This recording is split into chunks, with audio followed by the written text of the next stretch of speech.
I got to tell you, yesterday after Meet the Press, I met Guy Benson's parents at my church, and then I took them to lunch, and we walked along the Potomac, and I almost froze poor Mrs. Benson to death.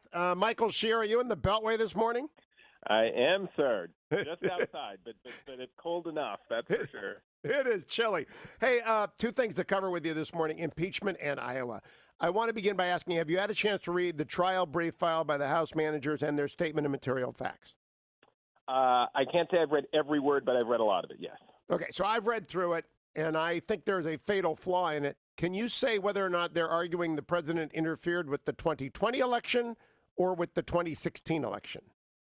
I think at different points they're arguing both. I mean, the basic gist of the House case is that both the president was part of an effort to interfere with the 2016 election and would be and has been conducting a kind of pattern of conduct that threatens the 2020 election as well. That's part of what they argue in the brief, which is a little bit surprising. They do raise kind of the Mueller investigation and the Mueller kind of the whole Mueller inquiry a little bit more than I think folks would have expected, given that the Mueller information is not part of the actual articles of impeachment, but in the brief they do talk about it. What I think we see there is the intentional conflation of 2016 and 2020. I believe most of the public believes that the Democrats are arguing that the president was attempting to hurt Joe Biden in anticipation of his being the nominee in 2020. Yet the evidence that they provide in their statement of material facts, and I would direct you to paragraph 73, Michael, when you have a chance. I think it's the crucial paragraph in both documents. They cite Ambassador Volker texting Yarmuk, who is the Zelensky aide, national security aide, saying, if Zelensky agrees to an investigation into what happened in 2016, the meeting will happen. It is, to me, the dispositive fact, and it's put forward by the Democrats, so it has additional weight. I was thinking we were inevitably going to have witnesses until I read this. I was up late Saturday because I didn't meet the press yesterday. I don't believe they stated a case. I think they lost Romney and Collins over the weekend. Well, I'm not sure. I mean, I think, part of this is that the decisions that folks like Collins and Romney are going to make are partly going to be based on facts like the ones you cite, but it's also going to be based on their political considerations. And I don't know that, that is as dispositive as you think. I do think, though, that the question of which election they've been talking about, the Democrats have been talking about, I think really the answer is both. That is, that's the maybe in part the difficult thing that the Democrats have to do is to kind of navigate the fact that their case involves both elections. Well, conflating of charges is a common tactic among weak prosecutors. And what they do not spell out, they never use 2020, 2016. They don't want to. They want this to be a miasma, a fog of charge and allegation, and they want to get to politically damaging witnesses, though they know they will never win. I go to Romney and Collins because my reporting from friends in the Senate is that they are the two likeliest to want witnesses. I go to them because I think they're both very smart and very fair. I know Senator Romney pretty well. I've met Senator Collins a few times. She, according to Ruth Marcus in the book about the Kavanaugh confirmation, out-lawyered everyone, even though she's not a lawyer. She basically dragged in every lawyer from Maine and everyone in D.C. to talk to her about that. If she does this again, this is going to fall apart. Well, we'll see. I mean, you may be right. Look, I think a lot is going to hang on the presentations that both sides make in this first phase. If you go back to Peter Baker's great book about the Clinton impeachment trial, one of the things that is clear is that the presentations that the House managers and the White House team made really made a difference for the senators. And there's reporting that showed that some of the presentations left the senators practically falling asleep because they were so sort of boring and not well put together. Other times, Asa Hutchinson, for example, and Lindsey Graham made very powerful presentations that really kept the senators' attention. And so I think, sometimes we talk about legal briefs and written documents and the like. I think a lot of times the actual presentations matter. Now, okay, let's skip over to politics for a moment. the New York Times last night had a big reveal. Your paper had a big reveal. They endorsed, but they didn't. They endorsed two people, which isn't an endorsement. Bill Kristol just put breaking. Bulwark Online has endorsed the Kansas City Chiefs and the San Francisco 49ers to win the Super Bowl, which is pretty funny. I don't want you to, you can't slag on your colleagues there, but were you surprised? I know you're on the news side. Were you surprised by their editorial board's choice not to choose? Yeah, well, so first of all, 100% full disclosure. I had no idea this was even coming. I opened the newspaper this morning,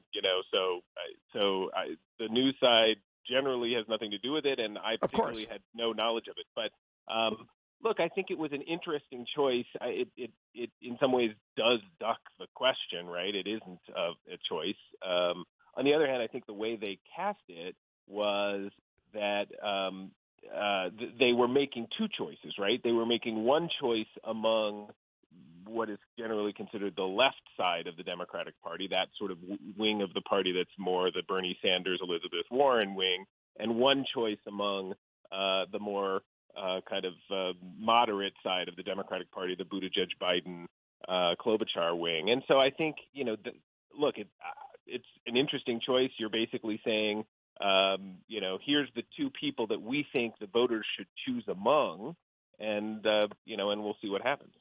Now, Michael Shear, yesterday on Meet the Press, Chuck asked me, and so I told him I thought the winners of the Bernie Warren dust-up was Pete Buttigieg, because if you're going to leave one of those two because of that, you're not going to go to the other one, and you're not going to go to Joe Biden. You're going to go left. You're going to go to Pete. But I also announced absentee early voting is open in person in Virginia, so I get to vote this week because I don't know where NBC or Salem's going to have me on 3-3, so I'm going to vote for Bernie Sanders.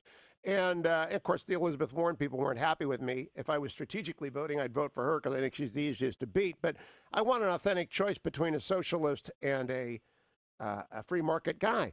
Do you think a lot of Republicans like me are going to vote in open primaries?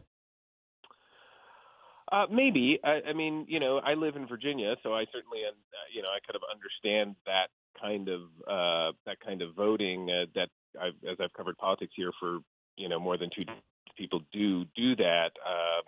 I remember a primary between Oliver North and I'm forgetting Oliver North and a more moderate mainstream Republican, and a lot of Democrats voted in that, and somebody on your radio show will call in to remind me, no doubt, who that was. In any event, it was, that kind of thing happens a lot. I suppose it could happen, although I think history suggests that that kind of voting makes a difference only really usually on the margins. It doesn't really affect the primary, the sort of the main part of the election. And it was John Warner. Yeah, that's it. You know why I think it's different this year, Michael, is because Trump is preordained. There's no enthusiasm. There's nothing interesting on the Republican side. There are a lot of open primaries. And because the Democrat rule set of proportionate voting on the first round actually values every vote far more than they were ever valued before. Purely economic terms, your vote means a lot more when everything is proportional above 15%. Yeah, I suppose that's right. And we are in a political time, too, with over the last several years with President Trump, where the normal rules don't necessarily apply. And we've seen that over and over again. And so it's conceivable that that kind of strategic voting could make a big difference.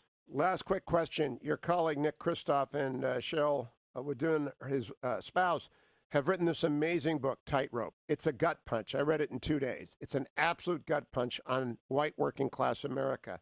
It's why Trump won. It's like sitting in front of you. All their policy prescriptions are at least debatable, and many of them are wrong, but their reporting is perfect. Have you had a chance to read this yet?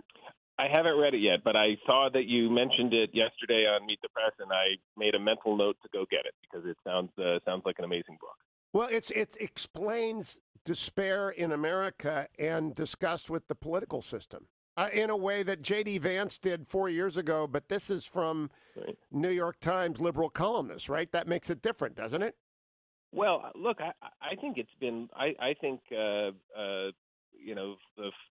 senior management at the Times has for several years now acknowledged that one of the things that we and others missed during the 2016 election was the kind of general political milieu around the white working class voter and how Trump appealed to them. And so I think the book maybe helps to reinforce that idea. Absolutely. It's so well done. I encourage everyone to go and get Nick Kristof, Cheryl Wadoon's book, Tightrope. Thank you, Michael Shear, Shear M on Twitter. I'll be